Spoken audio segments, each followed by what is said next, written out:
Welcome back to the She Sells, He Sells podcast, where we are here to change the way you think about selling by getting you to look at it in a whole new way. Absolutely. And we've got a lot of whole new ways to look at things today. So I'm super excited about this. Super excited about it. If you know me, you know that number one, I'm a big sports fan. Number two, I love the Olympics. Huge fan. Same. Yeah. It's like the combination of sports, which I like watching, with the concept of watching someone who's great at what they do the thing that they're great at, and then the side stories and the backstories for all these. Like, it's just over the top. Yeah. For me, it's just all about the stories.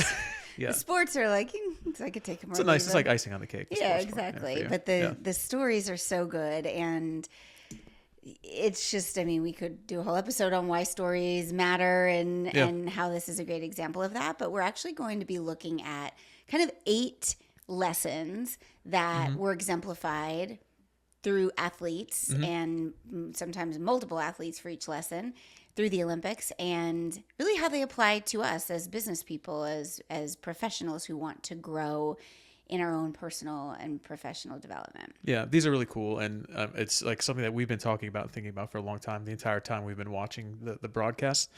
I will say that if you think that those backstories, if you need any more convincing that those backstories matter and are important, just understand when NBC has breaks in airing the event, that's what they air to drive viewership, right? They don't air a list of here's all the 100-meter times for the last 12 months in the world, right? They're not telling you numbers, they're not telling you facts and figures. They're doing a deep dive to get you connected and buying into watching more Olympics by giving you the backstory on an individual athlete, right? So just if you need any more convincing that stories matter and stories sell and stories drive eyeballs, it's right there. Absolutely. Yeah, that's such a good point. And the other thing that with the stories we're going to tell you, yes, these are, best in the world right. athletes, and so their stories can be pretty impressive, but the things that we want to point out are things we all deal with, that you're going to have your own stories around these specific topics. So cannot wait to dive into it. We just got back from our extended family beach vacation, and we were binging the Olympics while we were there. And Brian, you were doing a whole overrated, underrated thing, which I thought was very interesting. Yeah, I like to have the idea of like simple. I also like to be somewhat, I don't want to say argumentative. That's too strong of a word. I like to be I keep calling you a contrarian. Contrarian, that works to some degree, right? I like to throw out there a little, someone or something or a concept that I think is overrated, and then, partner it up with something that's a little bit underrated, but. So what's your most overrated Olympic summer sport? Overrated Olympic summer sport. That's tough for me. I don't say this because I think it's overrated. I say this because I think the amount of airtime devoted to it just exceeds my desire to watch. I know what you're going to say. These are fighting words. Yeah, I know, because you love this. And I will say everyone loves it. And I will say the level of athleticism for this group of athletes is just, it's off the charts. Slightly overrated, though, in my book, gymnastics. It's just a lot, right? Like, we watch a lot. Like, they air a lot of gymnastics. Yeah, because everybody wants to watch it. Yeah, I agree. They know what their viewers want. I know that you're exactly right. But to me, it's a little overrated. And a little underrated to me are track and field events, specifically the field events. We almost never get to see like javelin or high jump or shot put, which I think are super cool events. Underrated is rhythmic gymnastics. False. True. Come on, I love that. And synchronized swimming. Oh no, no. That is 100%. Do you know how hard that is? I'm sure it is. That doesn't. I know, but I just don't understand how that ever became a thing. It's art. No, I agree, but that's not the Olympics. It's not about art. It's underrated though, because we all want to see more of it. You want to see more. All of us. I would ask.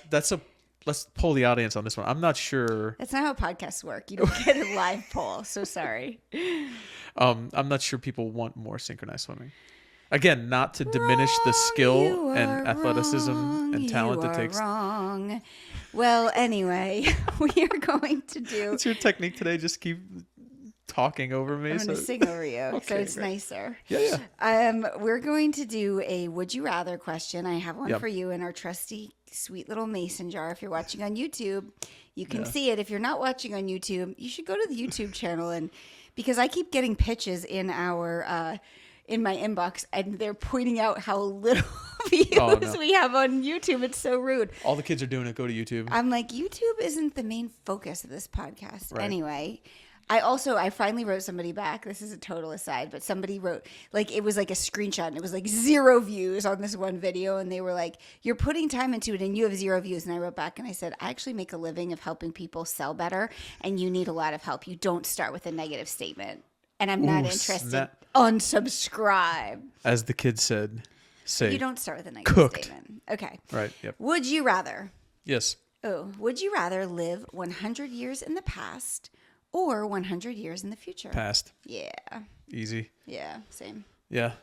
What makes you not pick the future? I guess the unknown. I mean, the idea of like not knowing what to expect. I also think in the past, like, I could have been like a genius compared to like 1920 standards. Why? I don't know.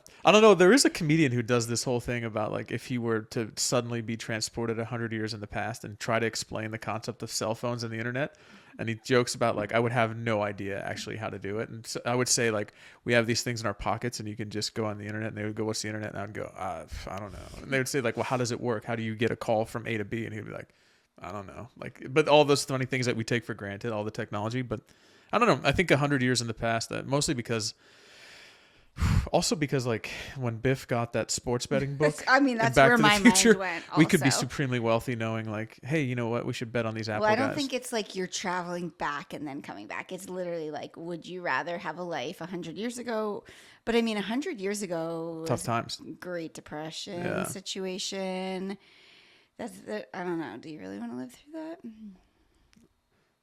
I don't know. You would be overrated. Great Depression.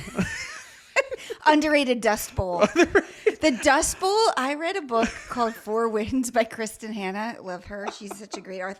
Oh my gosh. I read another book called The Women. I just read that.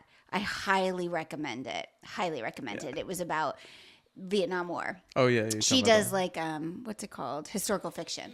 And 4 Winds was about the Dust Bowl, and I just didn't really understand the Dust Bowl. And I was reading and I was like, wow, that was intense. Yeah.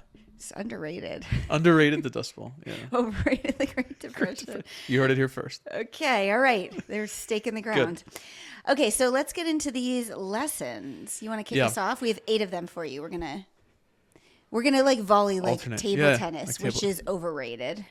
Fake news. Table tennis is a part of my lesson 1. So this is one. We'll sell me on it. This is ubiquitous. This lesson, right? And this is something that we can gain from pretty much any sport, right? Don't quit, right? That is to me the message of so many world-class athletes, entrepreneurs, inventors, writers, you name it, right? Like the idea that we sometimes tell ourselves that people have this super defined linear path to success. Step by step by step, they get better and better and better. And the fact of the matter is, the older we get, what we realize is that is a non-linear progression, right? You have 2 steps forward, 1 step back. It's a zigzag pattern. Looks like the stock market, right? But it's generally going up. And that's the message to all of that really sort of applies to anything, and that's don't quit. And I have 2 examples for that for you. And one of them is my favorite Olympics example of all time, and I'll save that one. But the first one, I don't know if you guys have been paying attention to this, but there is a 58-year-old Olympian in this 2024 Olympiad. That's how you say it, right? Olympiad. Fancy. She is a 58-year-old woman who is competing for Chile. Do you say Chile? Is that how Chile. I always feel weird saying it that way. Like so cute of you how you said Chile. I want to say it correctly, but I also feel like I'm an imposter when I'm saying it that way. Giada saying mozzarella. Parmigiano. But yes, she's competing for Chile, but she's Chinese born. And there's a long story, and I won't get into all the details because some of them I certainly won't get correct, but she was a phenomenal table tennis player. And by the way, China dominates table tennis like maybe no country dominates any other sport in the world, right? So they've won pretty much all the medals. So she was a phenomenal youth kind of table tennis player. There was some kind of rule change that happened that impacted her ability to go to the Olympics like when she was 20, or I don't know exactly what it was. So subsequently, she moves what kind to. of story is this? You don't even have all the details. Subsequently, she moves to Chile and starts teaching and opens up like a training facility, and keeps competing like kind of on the side, and then eventually gets to be much more devoted to competitive table tennis. Makes the Olympic team. Her 92-year-old father was able to watch her on the Olympics, with this expectation that this could have happened potentially 40 years ago, right? Which is just an amazing story, right? And this idea of like, to her, and she has all these quotes of like, I didn't come here to win a medal. I didn't come here to even win a match. I came here to realize a lifelong dream of mine, knowing that I can continue to devote myself to keep getting better, which I think is a really phenomenal story, which you can draw so many parallels to business in that, right? The idea of, continuing to fight through all the no's that you hear, continuing to fight through all the noise you hear on social media. And also, the like voice inside your head that's telling you, I should give up. Yeah. I feel like I fight that voice a lot. Yeah. And then, the idea of I'm too old to learn a new trick. Like, no, you're not, right? Like there's so much wrapped up in that. I think it's a really cool story. If you Google 58-year-old table tennis player, I'm sure you can find her. The second one, and this is not from this Olympics, but it made me think of this, and there was I think it was the 200 meters. His name is Derek Redmond. There might have been 400. It was either the 200 or the 400 meters. He was a sprinter. His name is Derek Redmond. He was from Great Britain. And in the Barcelona 92 Olympics, he was one of the favorites to medal. And if you Google Derek Redmond, you will see one of the most tear-jerking don't quit stories you will ever see in your life. And this is a guy who pulled a hamstring in the middle of his final. So got through all the semifinal races, made it to the final race. You're watching the Olympics, you see how that works. About 100 meters into this last race for the medal, he pulls a hamstring and clearly like goes to the ground. Like it was, he grabs his leg, goes to the ground. If you've ever pulled a muscle, it's difficult. If you've ever pulled a muscle and then tried to sprint, it's impossible, right? So clearly in pain and agony, but refused to walk off or be carried off the track. Like this was his lifelong mission to make it to the Olympics, refused to quit despite the fact that he just pulled a hamstring, hobbles the remaining 200 meters of the race, hobbles to the finish line. His dad actually comes out of the stands. He leans on his dad so that he doesn't have to do it himself. He's got just totally in tears, crying incredibly, crossing the finish line. But no greater example, no more inspirational don't quit message than Derek Redmond 1992. I know that's not 2024, but it made me think of that. And if you haven't seen it, Google it, because it's a tremendously impactful moment. Yeah. And in both of those stories, the person didn't win the gold medal. They didn't win a medal, right? Yeah. But look at the story. The story is so inspiring. Yeah. It's Zhang Ziying. Right. Yeah. Totally. Zhiying. Yeah. Yeah. That's why. Zhang Ziying. Probably. It's ZengZhiYing. Yeah. Did you know her name and you didn't want to try to say it? Correct. Oh, come on! You could have looked up the phonetic. Ugh. Don't quit. You got to try. Don't quit. Yep. Okay. So that's lesson number one. Don't quit. Lesson number two, it's not how you start, it's how you finish. Yeah. So Noah Lyles, track star.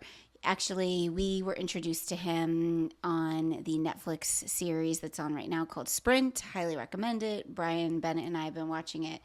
And just like you can't not fall in love with this guy. And so what was the distance he was running? The 100 meters. Yeah. He was favored to win or like favored to medal, right? And when you watch the first 50 meters of the race, I mean, it's hard to see with the naked eye, but when they slow it down and kind of draw the line, he was in last place. Now, last place is by like a head, not even, right, yeah. But he was in the back. Of 9, right? He was ninth of 9 people. Right. And he ended up winning the gold in like, they had to go back and review the footage and see actually who won. It's crazy finish. Right. Yeah. But as I was listening to the analysis on it, they were talking about how he did not tense up, even though, I mean, he knows this race. He knew he wasn't where he wanted. They said it's probably one of the worst starts in Olympic 100-meter history. When you look at the way he started, he really messed up.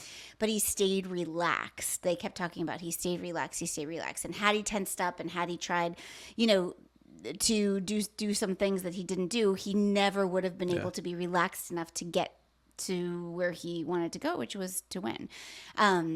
It's a great replay to watch. He's a great story. And it also was him knowing the mechanics of how to just lean forward just enough. At the right time, At the right time, because if they said if he would have leaned too early. So it's really not about how you start. Horrible start. It's about how you finish. The other two that I kind of want to just throw into the conversation, and one of these is a name that you'll hear again. Our girl, Simone.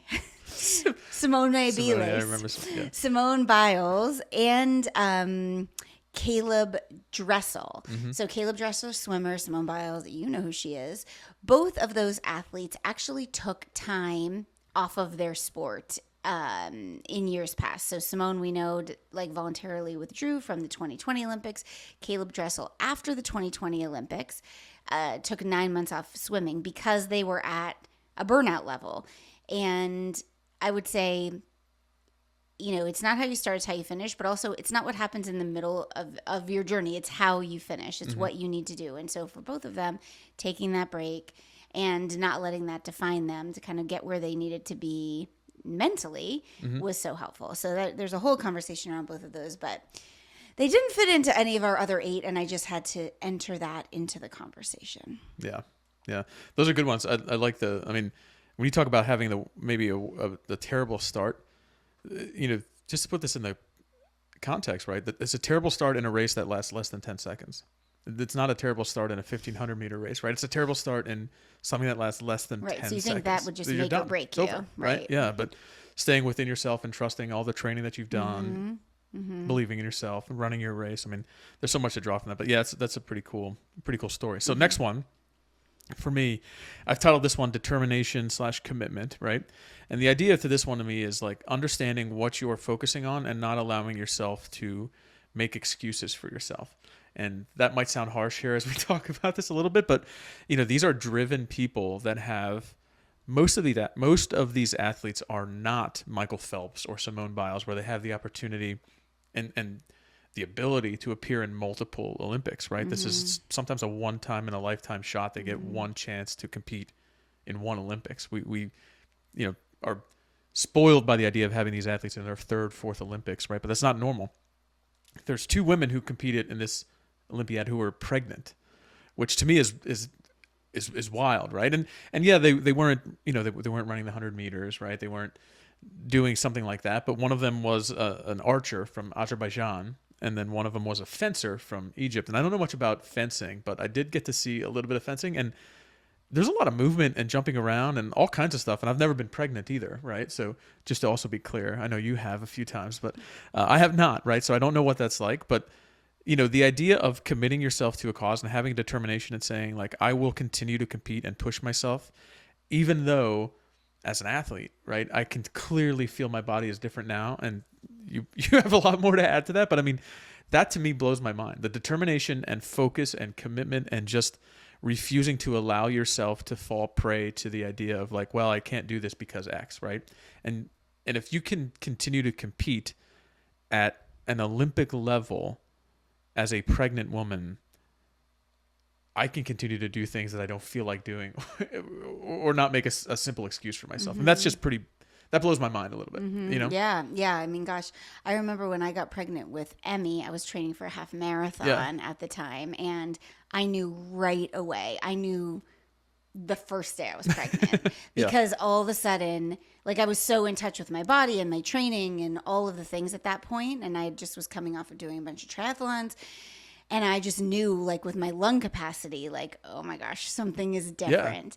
Yeah. And I did end up doing that half marathon while I was pregnant, which I will talk about till the day I die, because that's my level of Olympic athleticism. That's as good as I'm going to get.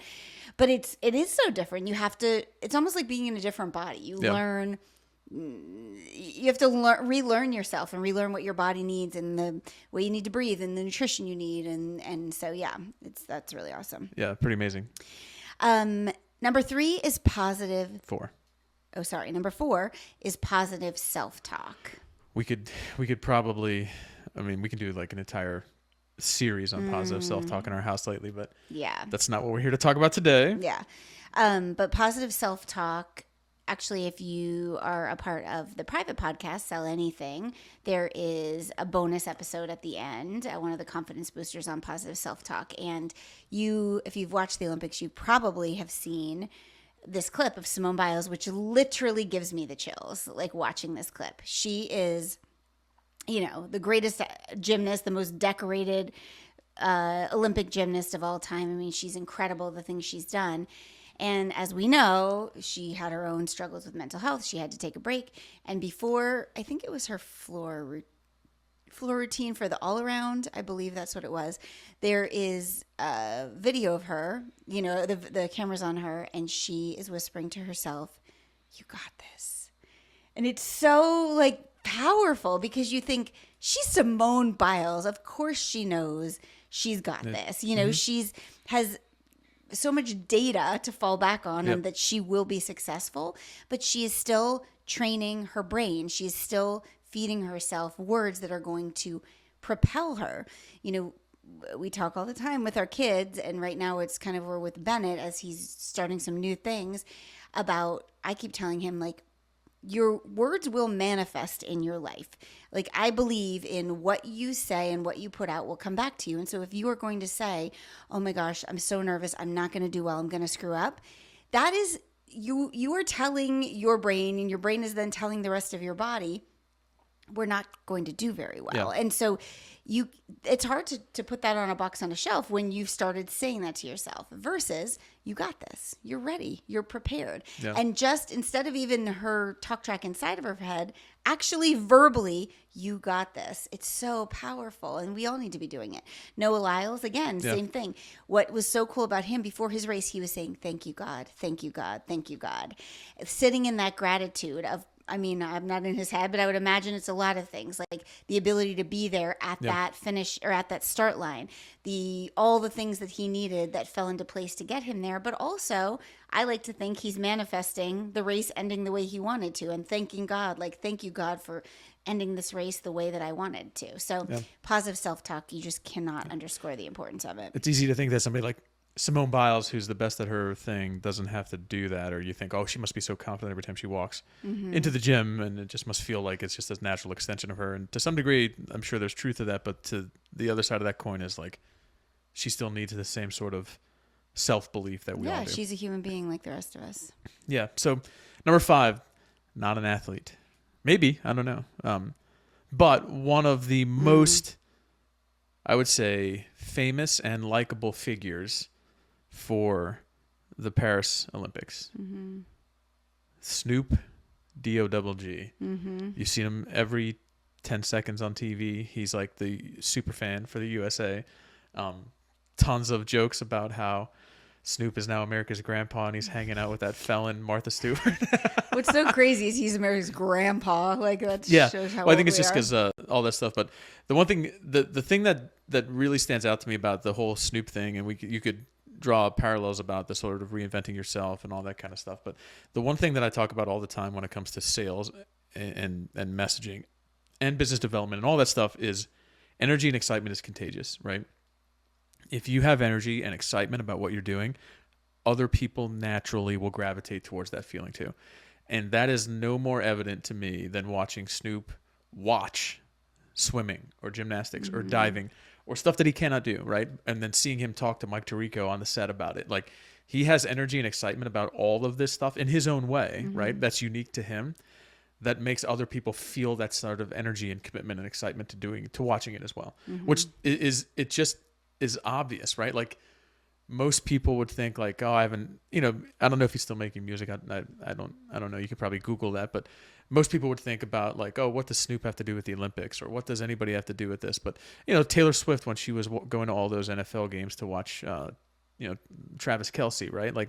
She's in the stands. She has energy and excitement about it. That's what people are into, right? The idea that Snoop is so pumped up to be doing what he's doing right now, it just totally hits that message to me of if you can bring energy and excitement to your delivery as a salesperson, it's so valuable, right? Yeah. That's that idea of when I'm smiling, people smile back at me. When I have energy and excitement, people have energy and excitement along with me. it's just such an important reminder. Yeah, I can't agree more. It's actually something that I talked about quite a bit in the keynote I just gave. And, show enough, as Snoop would say. Yeah, show enough. So next one is don't talk about it, be about it. You like this, right? This is underrated for me. Underrated. Two underlines on underrated. Why is that? There's a lot of talking about it in the world, like a lot, right? There's not much being about it.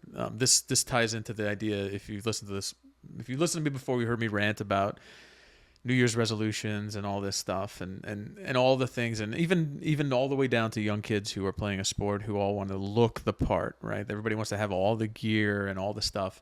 That doesn't necessarily mean that you want to go to the batting cage or be out there running laps or sprints when it's hot in the summertime, right? Like, don't tell me about it, show me it, you know? Yeah. And it's an important thing, and I feel like it's something I really, really try to drive home to our kids, because that's just, to me, a one of those, like, 10 most important things you can learn, you know? Yeah, well, you see this in the you see this all the time in the online business space, like things looking and not just online business, the fancy branding, the looking really good, the people spending so much money and time to look really professional. I would also say controversial, but like in the getting lots of PR for your brands. Mm-hmm. Like, you can pay for PR. Like, I got PR in the brand. I paid someone to help me with my PR placements. Like, I didn't pay the publication, but like, you can pay for pretty much anything and make it look like you've done pretty much anything. But what's actually happening in the business? Are there customers that are satisfied? Are there customers with great results? Do you have the credibility? Like, can you sit down and talk about it? And so anyway, this story is of Yusuf. Oh. Yusuf. I wrote it wrong on the notes. That's what I was quick fact finding. Your fact finding team was pushing that to you right now? Yeah, exactly. They were in my ear. I was like, I need something quick. Yusuf Dikek, D-I... Truth. K-E-C with a little swirly at the bottom. But he's Turkish, and you probably have seen his image. Yeah, I've done sure. some content on it. He looks like a dad that just came off of the sidelines of his kid's soccer game, and he has one hand in the pocket, which I have seen other people do. Yeah, with there was one a hand in girl the who had pocket. that. I saw that too. Yeah, but just like he has these tiny little earplugs in, glasses that look like you got them at, like, you know, the checkout of Target, like quick little readers, and he's sharpshooting versus these other people. You see the getup that the other people have? All the gear. Yeah, all the gear. And when asked about it, he's like, I just let my talent do the talking. And, you know, of course, gear can help and all those things. But at the end of the day, it's not about that. It's about, like, how good are you? Yeah. What can you actually do? And I think this is a reminder we need to hear in business. You don't need all the fancy things. You really don't. You need to sell. You need to be able to sell your thing, and you need your product or service to create transformation in people's lives, and it's that simple. Yeah, that's a good lesson. I like that. He's one of the media darlings of the Paris Olympics for sure. That was pretty cool to see him out there, just being like standing there, looking like he's, you know, like you said, coming off his kid's soccer game or something. Absolutely. All right, you ready? So let's stick with the overrated, underrated theme here, right? Okay. Overrated, purporting to be a master of everything. Mm-hmm. Underrated, killing it in one specialty. Mm-hmm. All right. Here's the example. Steven Nedorosik. Oh, nice. Nailed it, right? Mm-hmm. You guys know him as Pommel Horse Guy. You guys know him maybe as This Ken's Job is Horse, right? Like, we've all seen this dude with the glasses, and he was on the U.S. men's Olympic team to do that event, right? And I went through and looked through some of his statistics. Steven Nedorosik does not own an individual medal in any event outside of Pommel Horse. Mm-hmm. So that includes whatever the guys do, the rings, the parallel, they do floor vault, whatever, all the events that are involved in men's gymnastics. Steven Nedorosik does not have an individual gold on an event or an apparatus not named Pommel Horse. Mm-hmm. So talk about a guy who understands his specialty and knows what he does better than anybody else. And then obviously clinched the medal for the men's team by doing what he does better than anybody else.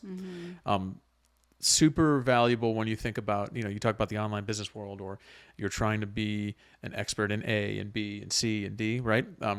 Thinking that that's what the market needs, but sometimes it's a good reminder that in fact it may not, right? And then, the other piece with him is the glasses, and he can't get a driver's license. Yeah, you told me that. Yeah.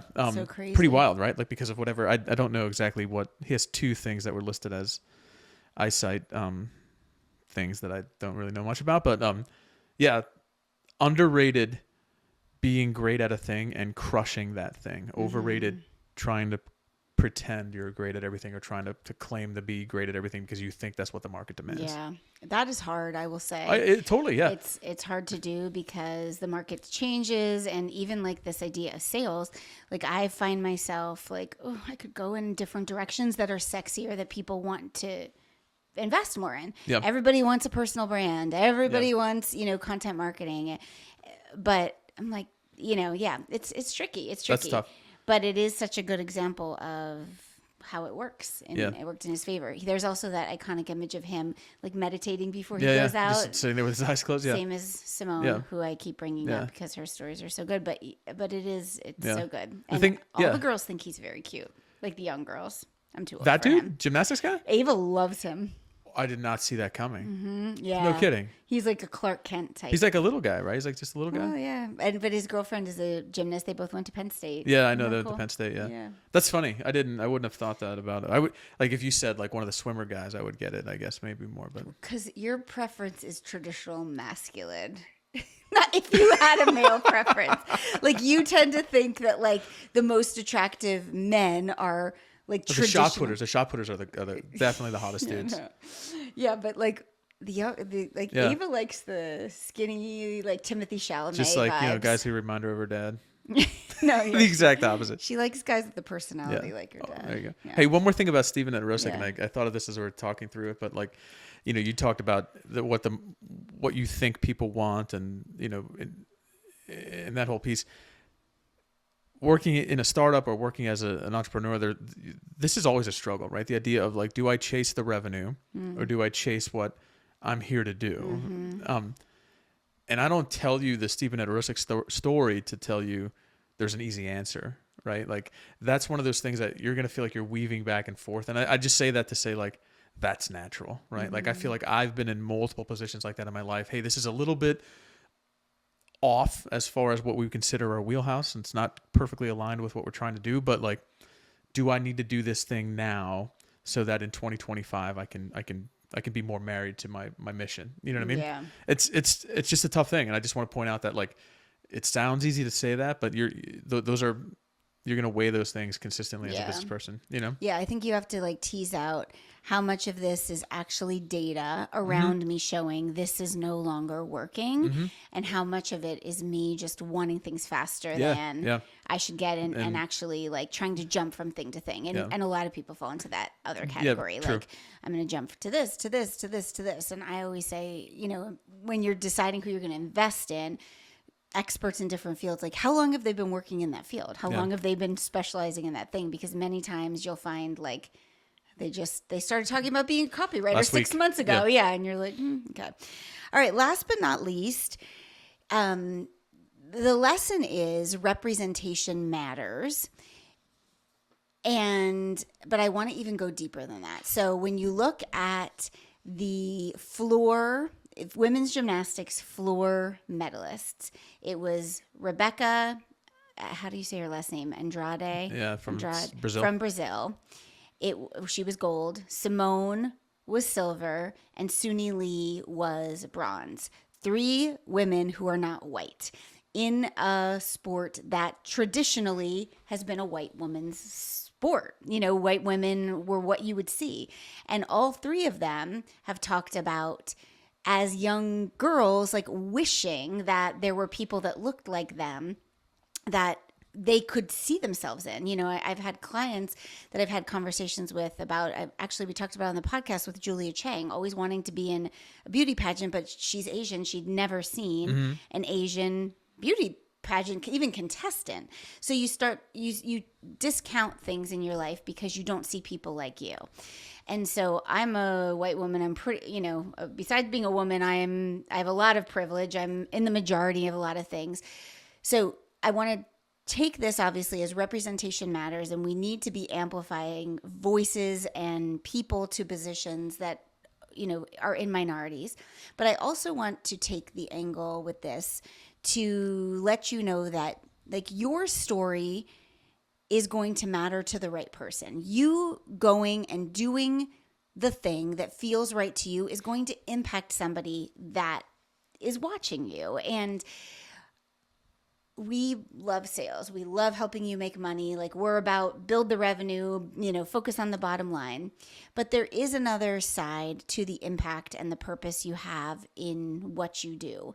And that is what you're showing is possible to other people. Like what other people are seeing in you, and what then you going after your dreams is teaching them about them and their own dreams. When you own your story and tell your story, what that's allowing other people to do with their own story. And so the representation, when it comes to racial representation, when it comes to gender representation, when it comes to religious representation, class representation, absolutely.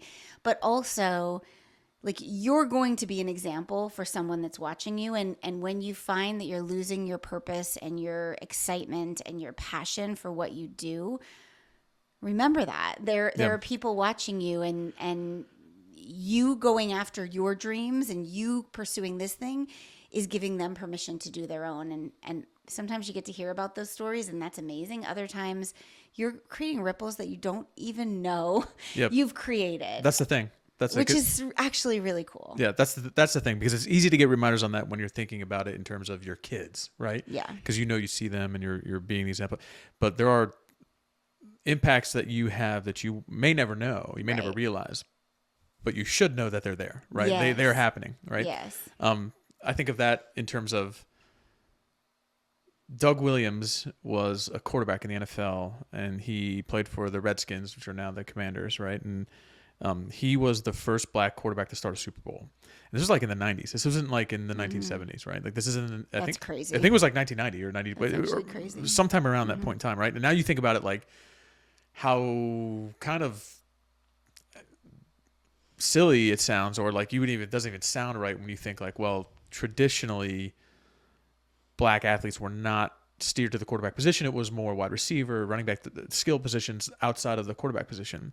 And now it doesn't compute, because you see so many black athletes, everybody's playing really whatever position they're best suited to play, right? But that was like at the time the thing. And that was, I'm old enough to know that was happening and not be like a little kid that didn't recognize it at the time. You know what I mean? But yeah, that's just a wild thing to me. But that matters to, and I don't know if it did or if it didn't, but maybe that mattered to Lamar Jackson, Kyler Murray. Maybe it did, right? And I don't know that it did or didn't, like I said, but at some point it mattered to some kid. Yeah. And even if that kid is now not an adult professional football player, like it mattered to that kid in that he tried to do things that he wouldn't have potentially because of seeing Doug Williams do a thing that nobody else had done. Right. Right. Yeah. I can't remember the name of the gymnast on the Olympic team. She was the blonde. I think she was the only white woman on the Olympic team. On the U.S. team? Actually, I don't know if she was on the team. She might not have made the top 5. But anyway, Simone Biles is 27, and she's like 16, 17 maybe. She did a school project on Simone Biles, and now she's on the team. But had Simone Biles not met her, she would have never known that. Now, I'm sure she knows she's impacting a lot of people. But on a micro scale, I just want to rest on that idea that we all are. Yeah. Like we all, by going out and using our voice and sharing our beliefs in a way that is positive, and you're guiding people to something good through your product, through your service, through your story, you're creating those ripples. And like you said, you might not, I forget how you said it, but like you might not know what they are, but you need to know they are there. Yeah. And that's just such a beautiful thing. So I think a good way to end. I thought you were going to steer it a different way there with the women's team, the nickname. Yeah. Can I say underrated underrated by a country mile. U.S. women's gymnastics team nickname. Yeah.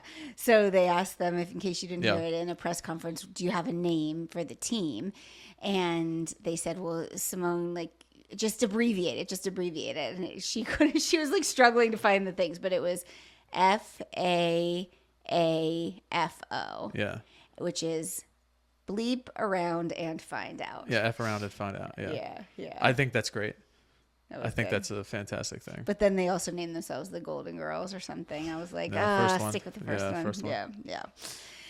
Anyway, we still have a few more Olympic events to watch. Yep. While at recording of this, but if Mike Tirico and Snoop are looking for a third wheel, I'm your guy. Call you. Yeah.